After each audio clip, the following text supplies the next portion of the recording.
Doctor Rafael Nieto Loaiza, muy buenos días. Doctor Fernando, muy buenos días para usted y para todos los oyentes en la hora de la verdad. Bueno, usted iba acabando con el cuadro allá en la convención del Centro Democrático. Su presentación fue de las más aplaudidas y mucha gente que no lo conocía ya se enteró bien de quién es Rafael Nieto Loaiza y quieren seguirlo.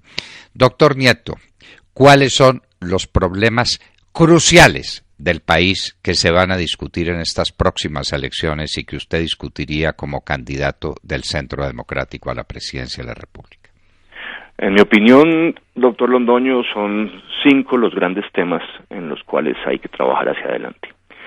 El primero, y me parece que es fundamental porque sin él no hay ningún esfuerzo de gobierno que dé frutos, es la defensa de la democracia y de las instituciones republicanas, tan claramente violadas por parte del presidente Santos y de su gobierno con ocasión de los acuerdos de las FARC y sobre todo ahora con su implementación.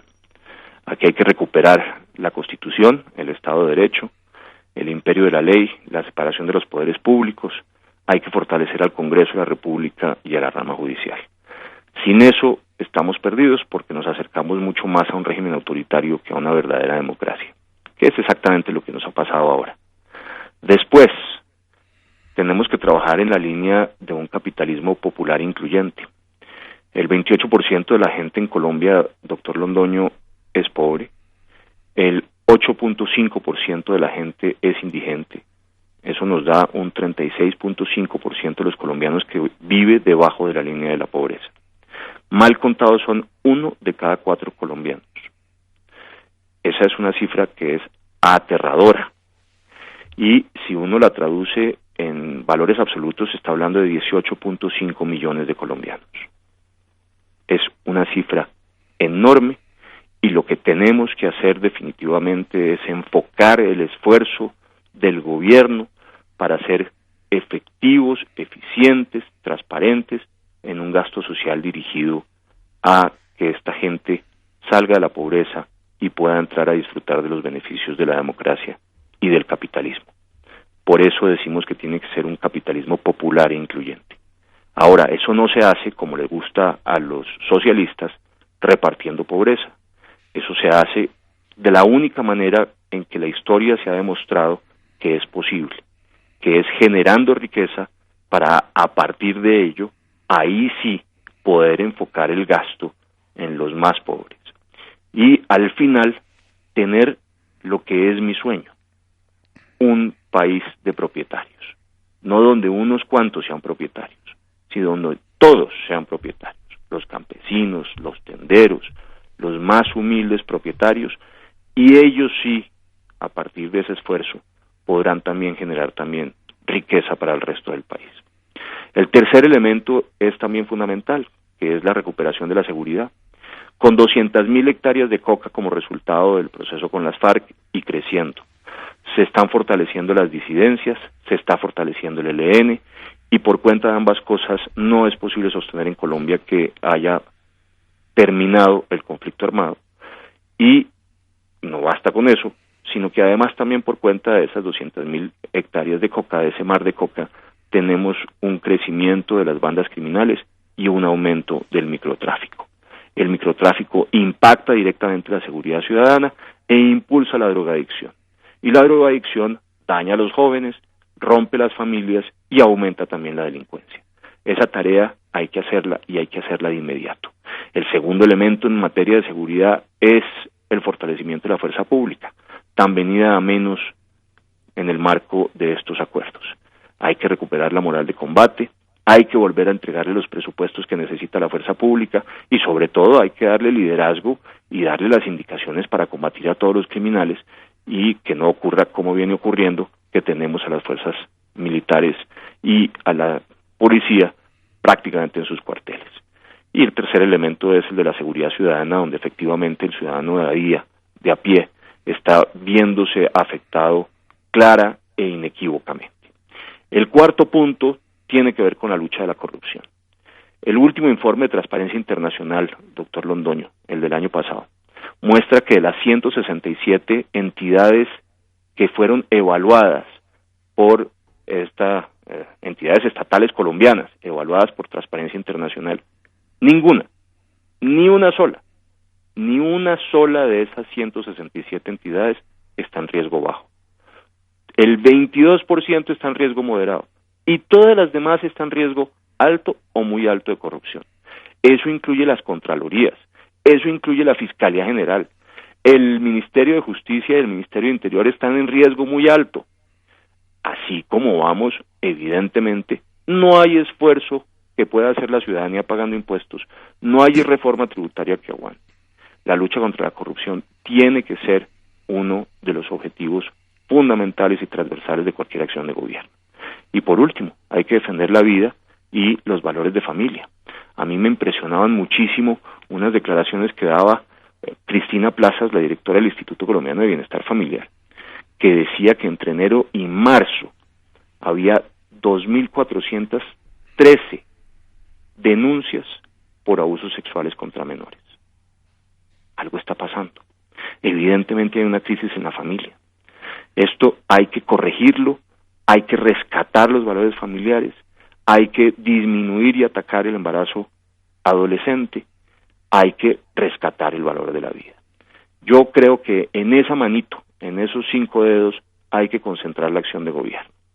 En recuperar la democracia y las instituciones republicanas, 1, en hacer una enorme tarea de capitalismo popular incluyente, 2, en luchar contra la corrupción, 3, en volver a recuperar la seguridad que perdimos por cuenta del gobierno de Santos, 4, y por último, en esta tarea fundamental de defender la vida y los valores de familia. Aquí hemos dicho en la hora de la verdad muchas veces que el problema más urgente y que va a ser central en la discusión próxima y que va a copar la atención de los colombianos y que si se descuida nos va a conducir a un abismo, es el tema de la economía. Usted habla del capitalismo popular, ¿lo llama? Capitalismo popular incluyente. Muy bien. ¿En qué consiste eso y cuáles son los elementos esenciales para que la gente se ponga a trabajar?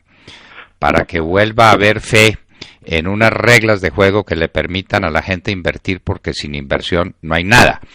Y traer inversionistas extranjeros, que los que estamos haciendo es expulsándolos del país con los resultados conocidos. ¿Cuál es su plan?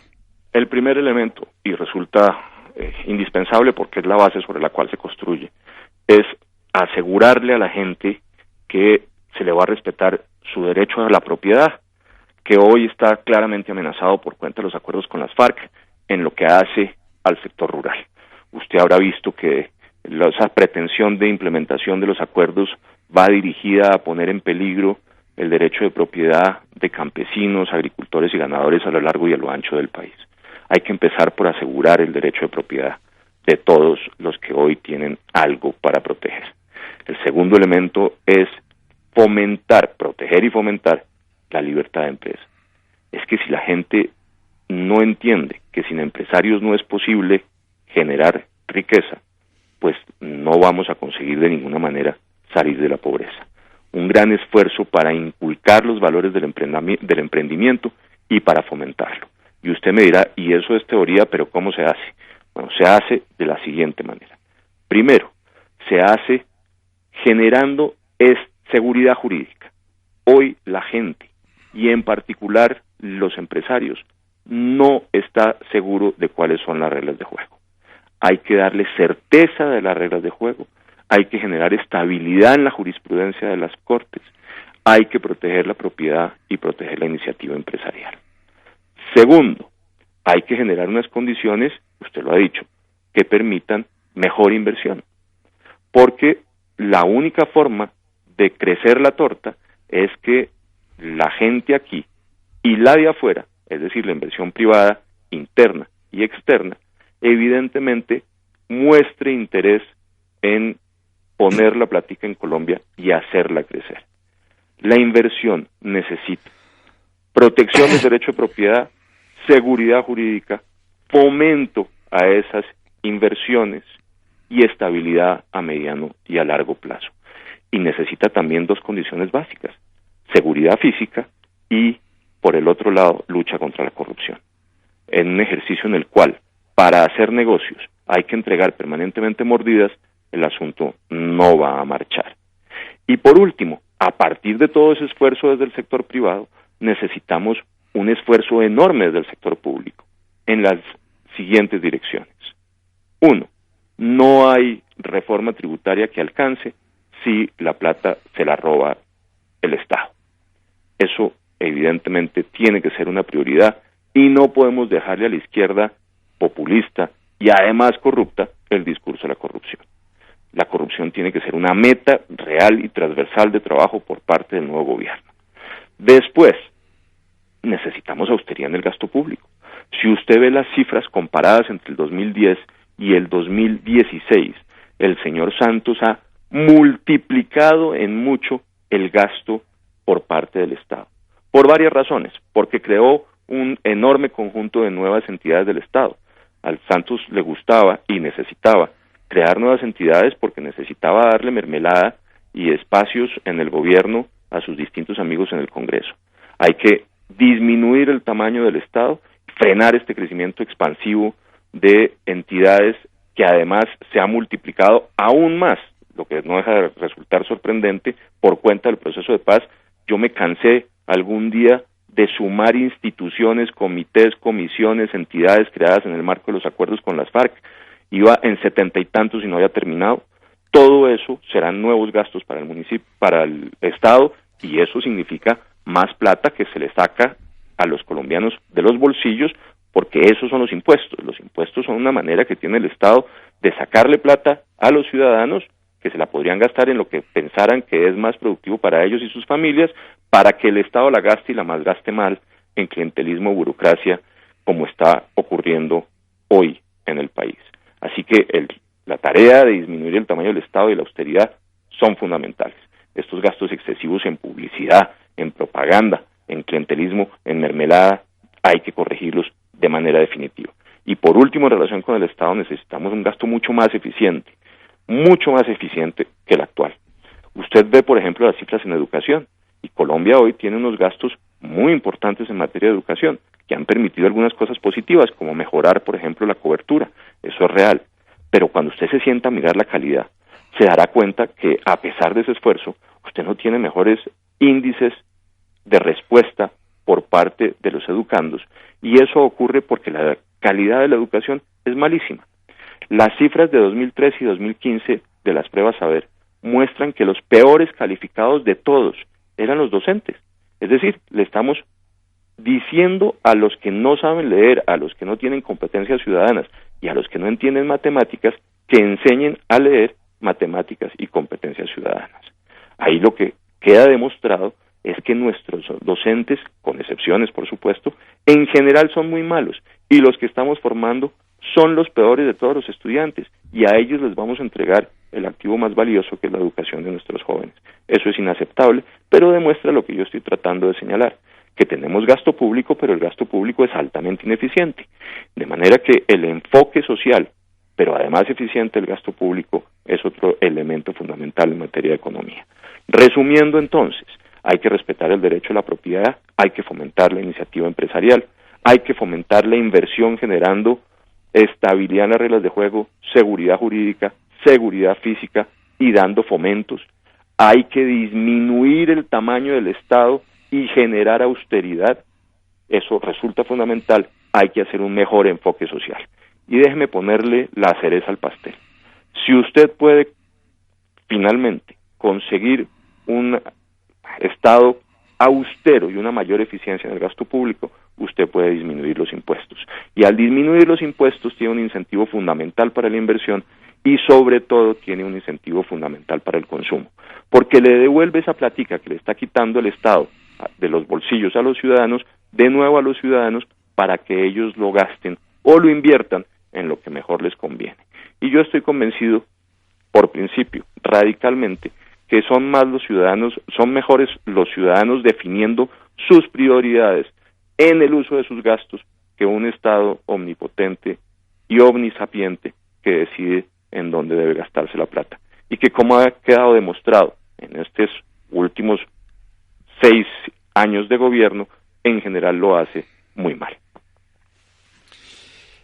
Esa presentación suya es impecable, pero desde luego tiene que partir de unas bases de hecho que no va a escoger usted ni va a escoger ningún candidato a la presidencia de la República. Esas bases de hecho son casi trágicas. El endeudamiento del país, el externo y el interno, es de proporciones colosales. El déficit fiscal es dramático. El déficit pensional es sencillamente incalculable, aunque el doctor Montenegro, es que a veces se me confunde con Monte Alegre, entonces tengo que corregir. El doctor Montenegro habla de 34 billones de pesos de déficit. Esas son realidades con las que hay que contar, doctor Nieto. La deuda externa se creció de manera inaceptable también en este gobierno. Se duplicó. Así es. Hoy estamos en 121.000 millones de dólares de deuda externa mal contados. Eso genera casi un 42% del PIB. Esas cifras son enormes, pero volvemos a lo mismo. Es que el problema que tenemos, doctor Londoño, es que por un lado los ingresos son insuficientes porque ha disminuido la inversión interna y la inversión internacional, y porque ha disminuido el gasto público, el gasto ciudadano, el gasto del consumidor, por cuenta de una reforma tributaria que fue claramente regresiva y que generó unas enormes incertidumbres entre los ciudadanos. La gente tiende a gastar menos y eso resulta apenas obvio, y por cuenta de ello entonces el gobierno tiene que ir a buscar, para suplir la diferencia entre los ingresos nacionales y su gasto, que es mucho mayor, a buscar unos recursos afuera, y eso aumenta sustantivamente la deuda externa. De manera que seguiremos en esta dinámica de nuevas reformas tributarias y de mayor endeudamiento en la medida en que el Estado siga gastando como está gastando. Este Estado derrochón, este Estado enmermelador, este Estado clientelista, burocrático, corrupto, pues va a seguir metiéndole la mano en los bolsillos a los ciudadanos y gastando más, y gastándolo de manera ineficiente. Son elementos de la misma rueda. Si nosotros no tenemos un Estado que luche a fondo contra la corrupción y sea austero y mucho más eficiente en el gasto, vamos a seguir teniendo la necesidad de meter la mano a los bolsillos a los ciudadanos a través de reformas tributarias, o vamos a seguir teniendo la necesidad de endeudarnos externamente, y eso hace insostenible el ejercicio. Así que necesitamos disminuir el gasto y necesitamos mejorar la inversión, y sin ello no hay problema estructural que se arregle. Tenemos que abordarlo de forma inteligente, de forma paulatina, sabiendo que los resultados en materia de economía no se producen de un día para el otro, pero claramente con una decisión firme y con el foco muy claro, porque lo que está visto es que esta desatención, esta manera laxa y perezosa que tiene el gobierno Santos de abordar la economía, en las que las soluciones no es ser más eficiente ni luchar contra la corrupción ni generar condiciones para la inversión, sino gastar y gastar y gastar y enmermelar, pues evidentemente eso no nos da soluciones de fondo. El tema pensional es un tema más difícil. Yo creo que ahí nos va a tocar volver a repensar el asunto. Yo creo que hay que ponerle un cierto límite a las pensiones más altas, porque yo entiendo que está dándose un cierto subsidio a esas pensiones muy altas que me parece que es socialmente inaceptable. Me parece que hay que volver a sentarse a mirar si las edades de pensiones son las adecuadas. Eso me parece que es inevitable, aunque en un país como Colombia la pirámide en todo caso permite una cierta estabilidad del sistema pensional. Así como va, no vamos por el camino correcto. Así que ese es un tema muy gordo y muy difícil. Yo creo que hay que volverlo a pensar a fondo, el tema de las pensiones, con mucho cuidado y sin tomar decisiones que afecten en todo caso los derechos adquiridos de la gente, pero sí tratando de buscar soluciones estructurales para futuro. Es un problema que no es solamente un problema de Colombia, en Europa es un problema aún mayor, pero ellos tienen la ventaja de que los ingresos que reciben por la inversión privada en materia impositiva es mucho mayor que lo que tenemos nosotros, de manera que pueden de alguna manera subsidiar su sistema pensional en una forma más eficiente que nosotros. Pero nosotros que somos pobres, que tenemos muy poca capacidad para hacer ese esfuerzo, tenemos que ser aún más cuidadosos. Pero tienen también en Europa un endeudamiento colosal. Y aquí, entre el servicio de la deuda, el pago de pensiones y las transferencias a las regiones, se va todo el ingreso tributario de la nación. Y no han pagado todavía el primer policía ni el primer maestro. La situación económica es crítica y solamente con un plan de austeridad y de firmeza y de claridad en las condiciones de desarrollo del futuro nos puede salvar un plan como el que usted propone. Doctor Rafael Nieto Loaiza, muchas gracias por estar en la hora de la verdad. Congratulaciones y muchos éxitos en su tarea, que no es sencilla. Muchas gracias, doctor Londoño. Yo le dejo una reflexión final. Nosotros estábamos creciendo al 4 y el 5%. En el 2015 empezó una curva muy inclinada descendiendo las tasas de crecimiento. El año pasado crecimos al 2, este año vamos a crecer al 1.7. Si Colombia no crece a más del 4%, no tiene forma ninguna de superar la pobreza. La tarea de generar mayor crecimiento debe ser una meta definitiva y única. Sí, señor, y es usted muy optimista diciendo que crecimos al 2 el año pasado. Todas las cuentas dicen que crecimos al 1.8 y lo del 1.7 puede sonar todavía muy optimista y en el 2015 crecimos al 3. 3, 1.8, 2 o 1.8, eso pues hablando en grandes cifras es lo mismo y 1.7 son el comienzo de un caos económico y de una situación social explosiva, insostenible. Doctor Rafael Nieto Loaiza, de nuevo, muchísimas gracias. Muchas gracias a todos ustedes. Rafael Nieto Loaiza, precandidato a la presidencia de la República por el Centro Democrático, estaba con nosotros en la hora de la verdad.